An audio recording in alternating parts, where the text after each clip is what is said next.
Hello, everyone, and welcome to the latest episode of Techcyte's webinar series, Pioneers in Digital Pathology. I'm your host today, Jacob Hicks.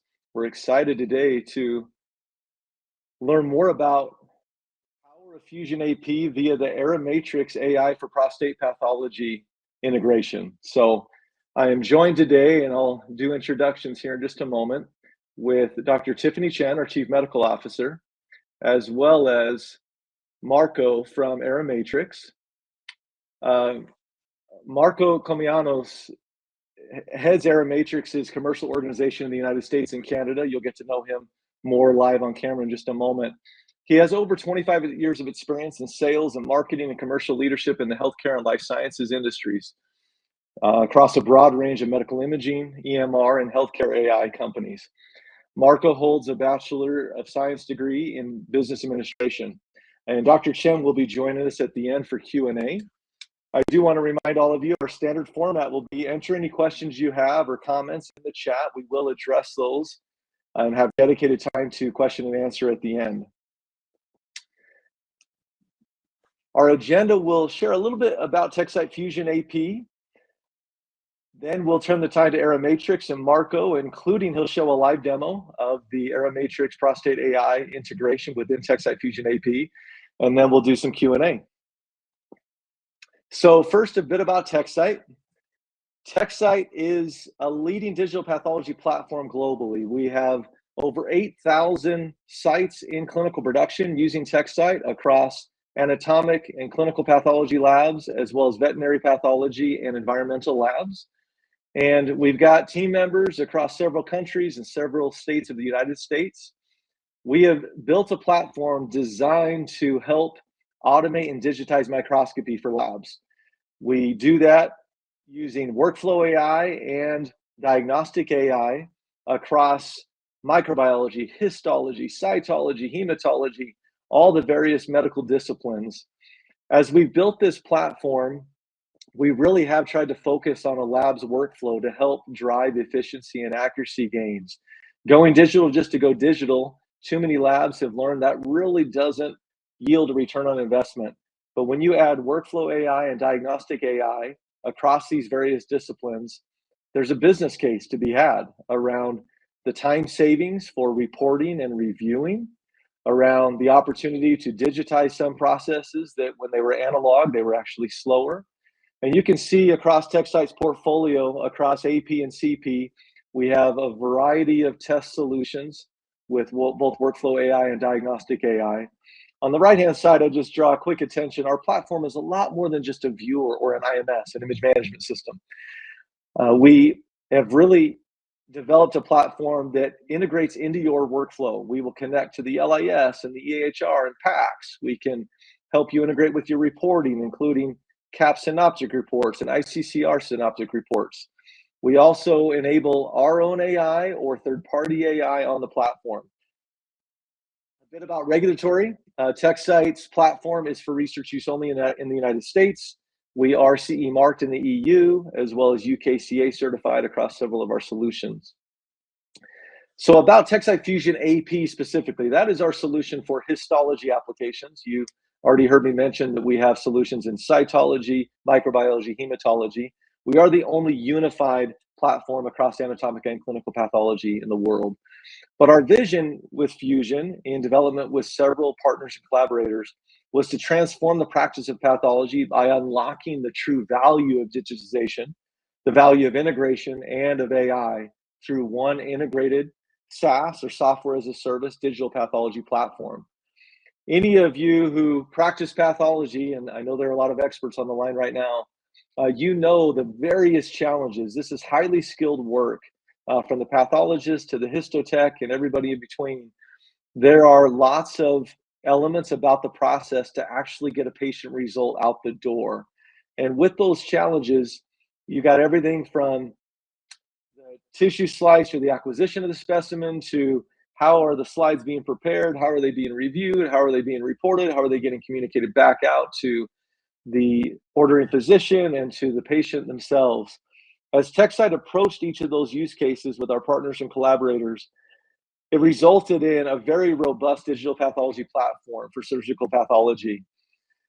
And it's called Techcyte Fusion AP. We tried to take all those disparate use cases and those various stakeholders and help integrate all of those systems into one platform so that death by click, as some might say, the early adopters of digital pathology have talked about death by click, or just having so many systems open, trying to connect and get information from one to the other and make sure everything is on the same page. Techcyte Fusion AP really was designed with hundreds of pathology users who in the past have attempted digital but did not have a great experience with it because of these disparate systems. So Techcyte Fusion AP really tries to solve that by unifying anatomic and clinical pathology, unifying connectivity between the LIS, EHR, PACS, and so forth, enabling stain reordering and recuts reordering and synoptic reporting and collaboration and communication with the OR, all of these various stakeholders and use cases in one platform. So with that background, we are so delighted to have one of Techcyte Fusion AP's partner program members, Aira Matrix, with us today. And without further ado, I'll turn the time to Marco. We're so excited to learn from you, Marco, today and see some of this integration in action, unlocking the power of Aira Matrix and Techcyte Fusion AP. Thank you, Jacob. And good morning or afternoon to everyone that is on the webinar today. It's been a real pleasure working with Techcyte. As Jacob had mentioned, they have a number of different systems that bring all these disparate databases together, and they make it very easy for outside vendors, AI vendors, to integrate into their system.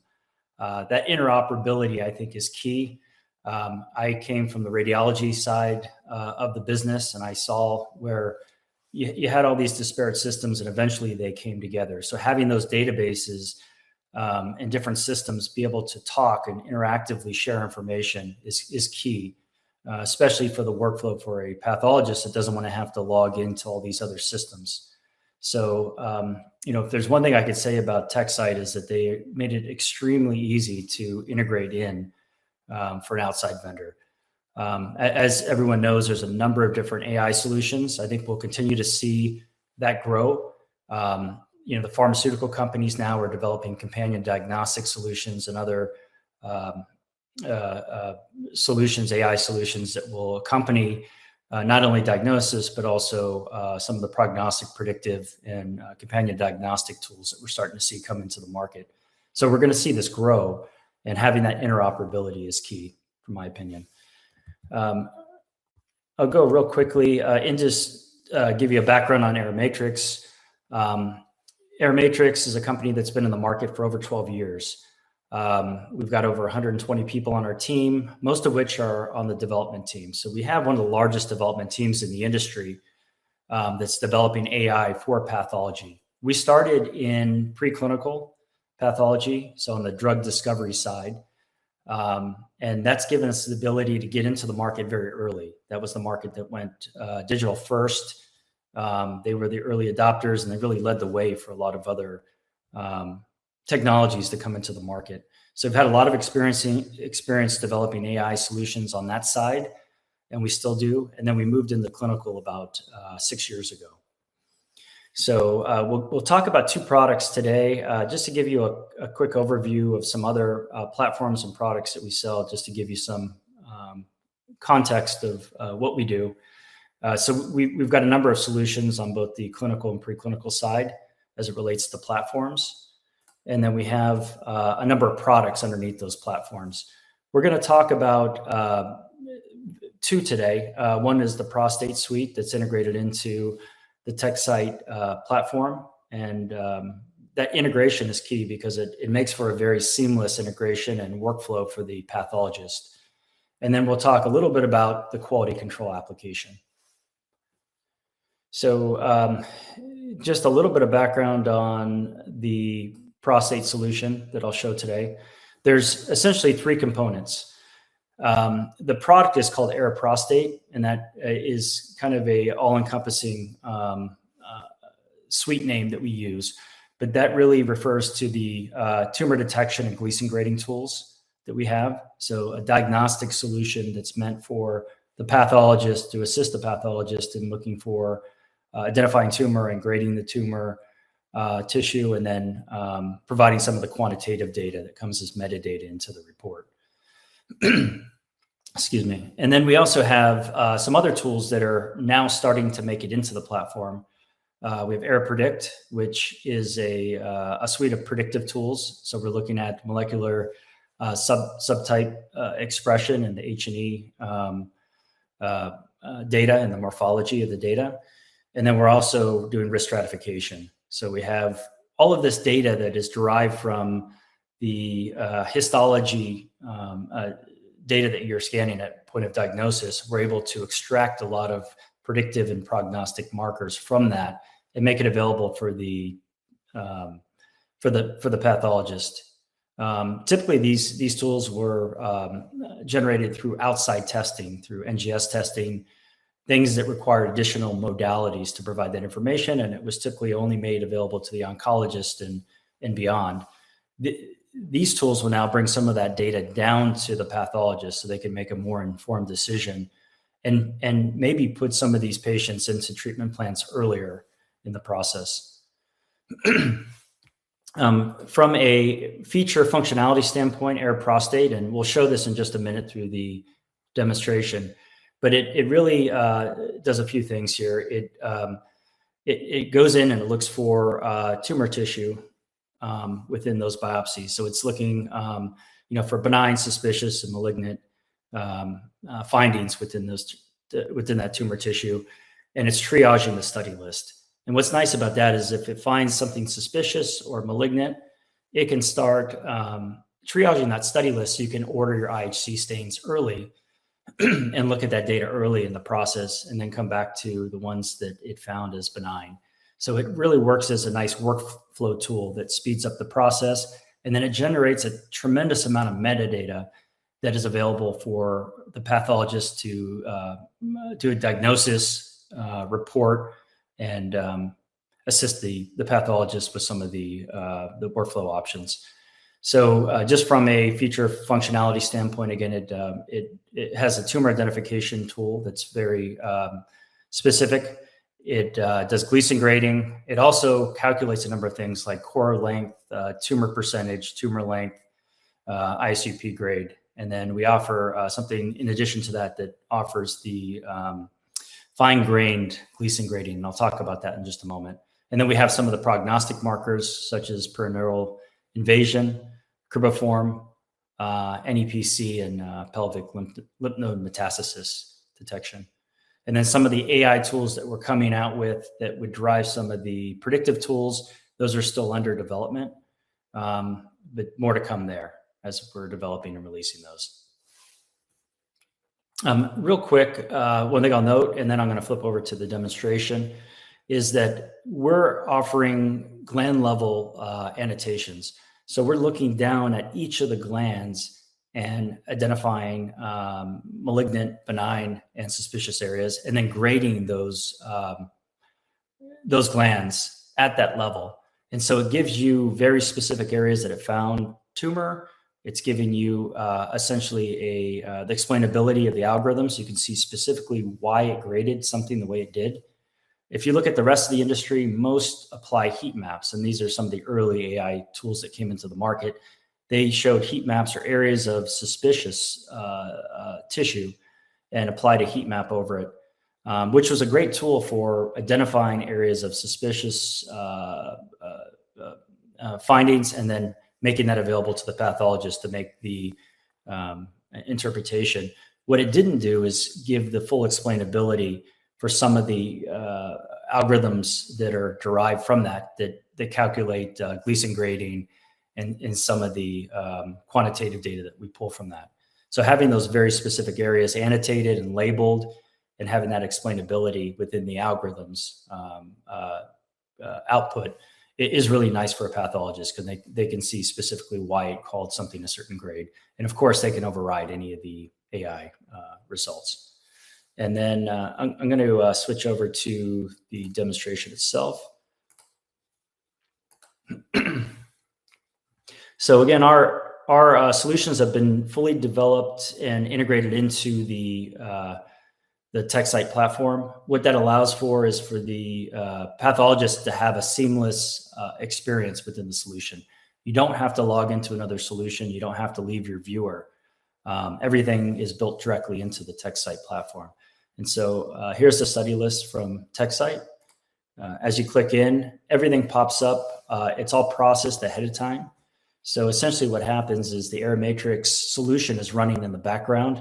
It grabs the data before the data comes into the study list for the pathologist, and it analyzes the whole slide. So it's going in looking for tumor tissue or areas of suspicion, and it's grading all of those glands that it found tumor in. So you can see here that it's gone in, it's color-coded down to the gland level. On the right-hand side, it's identified grade 4 and grade 5, perineal neural invasion, and then grade 3. And it quantifies the amount as the total percentage of the total tissue area. So you can see for grade 4, it found that of the total tissue area, 33% of that was grade 4, 66 was grade 5, PNI was present, and then grade 3, it found a very small amount. So it's very specific. It's very nice if you have a small foci of cancer. It identifies that and makes that known to the pathologist. So when the pathologist logs in, you're going to see all of these annotations with the correct color coding and the explainability of how it's calculating some of this metadata here on the right-hand side. What it does do very nicely is it calculates the Gleason score and the ISUP grade based on the percentage of tumor that it found in each of these grades.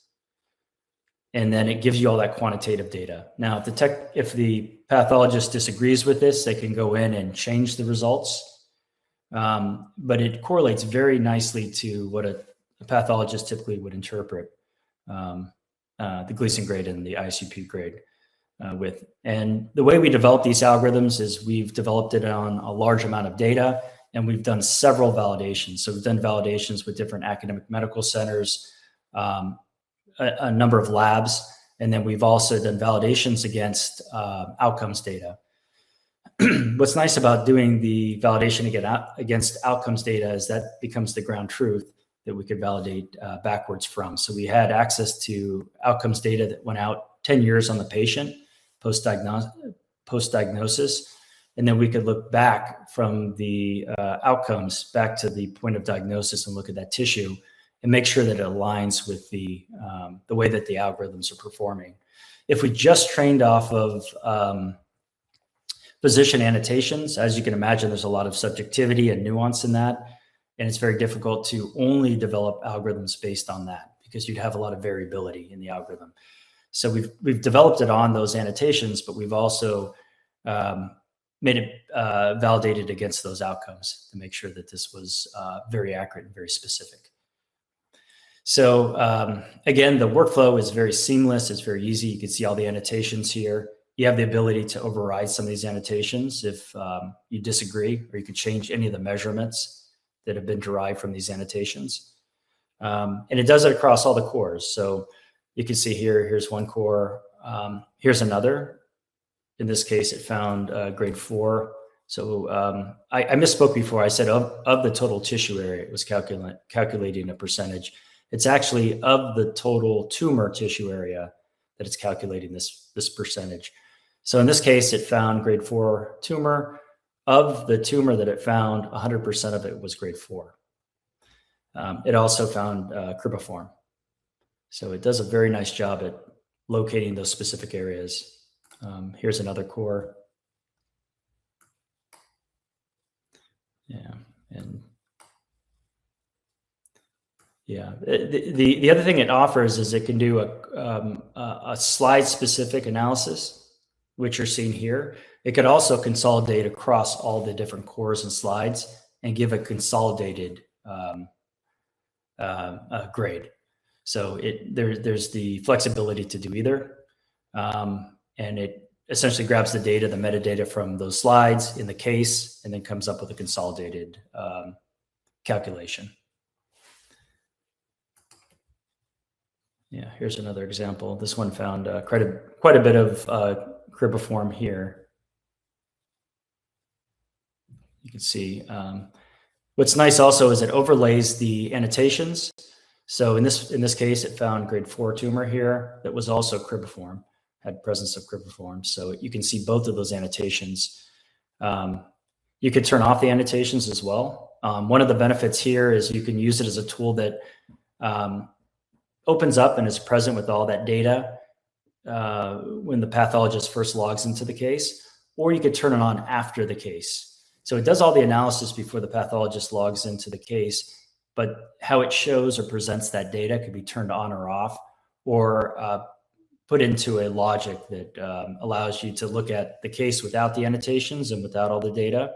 So you do your typical read and analysis, and then you could turn it on after the fact and see if the AI agrees with your interpretation.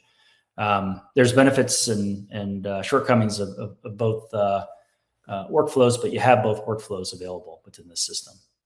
I would say that most of the pathologists start with doing their normal interpretation and then turning the AI on after the fact. And then that gives them the comfort that they're reading it the way they typically would read. And then as they get comfortable with the AI and how it correlates to their interpretation, they tend to move and make the workflow so the AI is running ahead of time, and they could see all the annotations when they pull up the case, and then they could agree, disagree to the AI, because that's where there's a lot of benefit in time savings in generating the report, and then finding those small areas of cancer that are often easy to miss, looking at it from a top-down level. So that's Aira Prostate. If there's any questions at the end, we'd be happy to go back into this. The next thing I wanted to show is the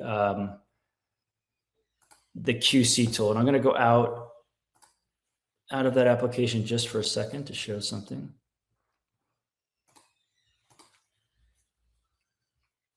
Okay.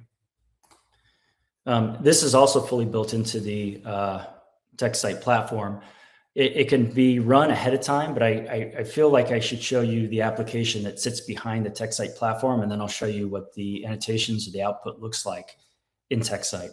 So Aira QC essentially is a quality control application that looks at the quality of the slides that are coming off the scanner or scanners. So it's looking for errors and artifacts within the slide, both lab-derived errors, things like contamination, knife line, bubbles, cover slip errors, and then scanner initiated errors and artifacts. So those are usually missing tissue, where the tissue that's laid down on the slide is missed by the scanner, or areas that are out of focus. And it's a nice workflow for the technologist to look and scan all of the slides down at multiple focal depths and across the whole slide very quickly, and provides that information back to the technologist. So only good slides go downstream to the pathologist, and the technologists are made aware of the data that's been flagged to be rescanned or reprocessed, or to make a more informed decision on. So the images come into this platform directly from the scanner, and they categorize them into 3 buckets: into accepted. That means that it did not find any errors and artifacts that fell over certain thresholds that you set. There's reprocessed. So these are the lab-derived errors. So in this case, it found quite a bit of air bubble, and I'll show you that.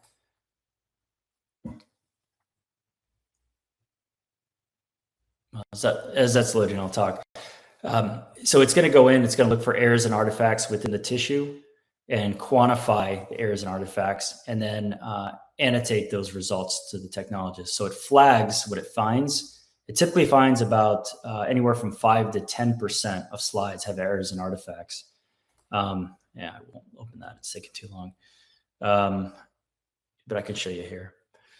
So it's looking at the macro image, it's looking for missing tissue, and then it goes into the image and looks for errors, artifacts, and things. If you set a threshold, in this case, we set the threshold at 5%. That means of the total tissue area, if there's more than 5% error and artifact in the image, it's going to flag it. And then it's going to make all those annotations. Yeah, I'm not sure why it's going so slow here. Apologize about that. You know what I'll do is I'll show it in the Techcyte viewer.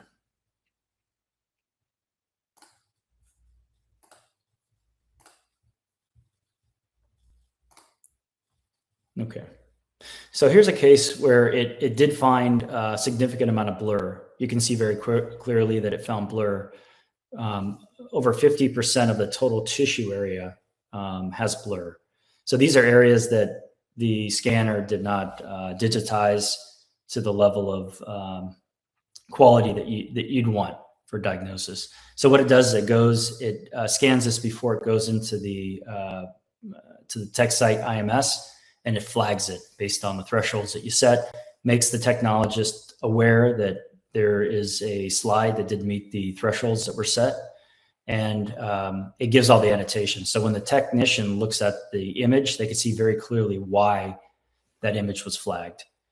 If you don't have this in place, if you're not automating this process, there's usually two ways that a lab would QC their slides. One, they would have technologists that are doing this manually, and that's a very laborious process because you have to pan into the image and look at every image across the whole slide. It's very difficult to find and quantify these things. Or you let everything go downstream to the pathologist, and then they see it and have to call back to the lab and have these images reprocessed, or they have to revert back to the glass. And in most cases, if you're going digital, you want to move away from the glass and not always have the glass sitting at your desk. And you want to minimize the time it takes to call back to the lab and have these things reprocessed. So the idea here is that you would catch everything up front and make that known to the technologist so they could fix it before it goes downstream to the pathologist. So it's a very nice tool that could be integrated into the Techcyte platform and into that workflow, and ensure that the slides that go to the pathologist and downstream AI solutions are of quality. So I will pause there, and I think we'll wrap up at this point and go to questions, answer some of those questions with the time remaining. Thank you. Sounds great, Marco. Thank you so much. Really cool to see it in action. The live demo is always fun. And like you say, Aira Matrix and Techcyte have worked closely to make sure that integration really is seamless, to not have to click out. Love it. Okay, Marco, we've got several questions here, and I think we'll probably only have time to maybe take 2 or 3 at most. Hector asked, does this integrate with our current LIS and reporting systems? So maybe I'll take that one, Marco. Sure. Yeah, Techcyte's open API enables integration with any other LIS. We can do that a variety of ways. We prefer HL7, but could do REST API as well, and other integration types. But yes, Techcyte Fusion AP, which would include the Aira Matrix results you've seen today, all of that could be integrated to your LIS. Yeah. And one thing to add on top of that is that I really see that being one of the areas that is going to add a lot of efficiency and time savings. If you could have AI results drive the report, at least the preliminary report, physician, the pathologist can come in and make edits and additions to that, but it would save a considerable amount of time if you have the AI results and some of that quantifiable data go into the report directly. So there's a lot of benefits there, and I really see that as the future of where AI goes. That's right. That's really where there becomes a return on investment, even without additional CPT reimbursement, which right now, obviously, it's just experimental anyway. If you can actually save reporting time and actually drive efficiency, there is a business case to be had. So totally agree, Marco. Maybe in conjunction with that, Omar asked, what happens, Marco, when the pathologist maybe disagrees with the AI results? Yeah, that's a good question. And it happens. AI is only as accurate as you train it, and the data that you get from a number of different data sources when you train these algorithms and make it generalizable, it can vary, pathologist to pathologist and how they correlate to the interpretation of the AI results. Because pathologists, even if you got 2 pathologists from the same group, they often will disagree. So when you try to develop AI that standardizes across, the nation or the world, it becomes very difficult. So what we do is we develop very generalizable models that tend to work very well and correlate to pathologists a little over 90% of the time. So over 90% AUC. And then we do the additional fine tuning at the site level. So we can continue to fine tune the algorithms so they're sensitive enough for the pathologist and they correlate more to their workflow and how they call. But to answer your question, if you disagree with the AI findings, you have the ability to change them or override them or to not use them in the diagnosis. Okay, yeah, the ultimate decision is still in the hands of the experts. Yep, but the AI can certainly help. I love it. I think we're just going to take one more then.